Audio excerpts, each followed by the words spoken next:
In the quiet valley of Pavanpur, life was simple and sweet. The wind carried the scent of flowers and laughter drifted through the fields. But beyond the village lay something magical, the river of shiny stones. The water was so clear you could see the river bed where thousands of smooth polished stones sparkled like stars.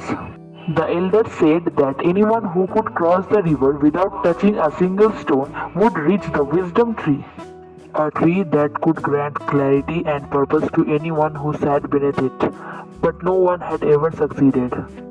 Arun, a curious 14-year-old boy from Pavanpur, had a problem. He was bright, full of dreams, but easily distracted. If he sat to read, his eyes wandered to the clouds. If he walked in the fields, a bird song pulled him away. His mother often sighed, Arun, you start many things but finish very few. One evening, standing at the river bank, Arun whispered to himself, if I can cross without touching the stones, maybe I will learn how to focus. At dawn the next day, Arun stepped into the cool water, eyes fixed on the far-off wisdom tree. For a while he walked steadily, but then a red stone caught his attention. It glowed like fire, and in its shine he saw himself eating the sweetest mangoes in the world. Just for a second he thought, the moment his fingers touched it, the vision faded. Words a wave of forgetfulness hit him. Why had he come here? By the time he remembered, he was already back at the shore, goal unfinished.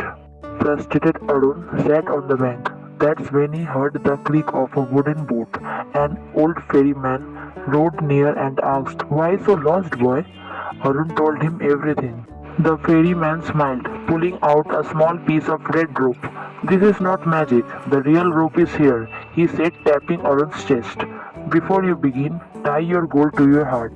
If you feel tempted, the rope will pull you back.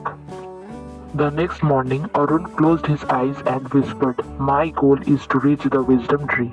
He imagined it so clearly that it felt like he was already standing under its shade. This time he stepped into the river with steady feet. The stones still sparkled, whispering promises to fly like a bird, to live as a king. But each time he tugged at the invisible rope in his heart and reminded himself, not now, goal first. Halfway across, Arun saw the most tempting stone yet, white as moonlight, glowing so brightly the water shimmered around it. In it he saw his grandmother smiling, calling him to sit beside her and hear her stories again. Tears filled his eyes. He missed her so much.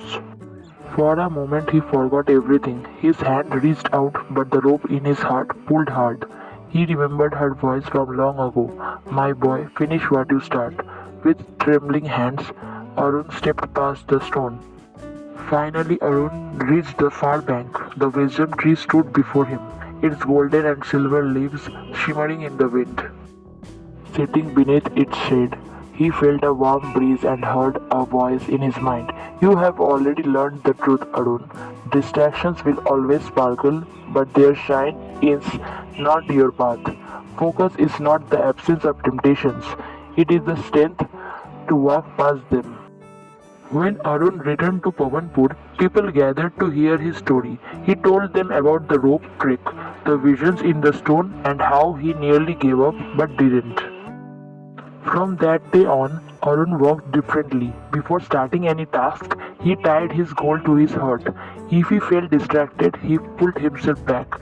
Slowly, he became known as the boy who could finish anything he started. Arun's journey teaches us how to avoid distractions in our own lives. First, know your goal before you start.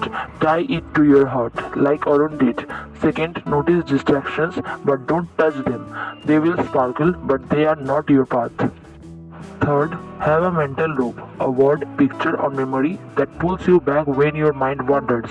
Fourth, take small, steady steps like Arun crossing the river, one move at a time. And finally, remember the reward at the end.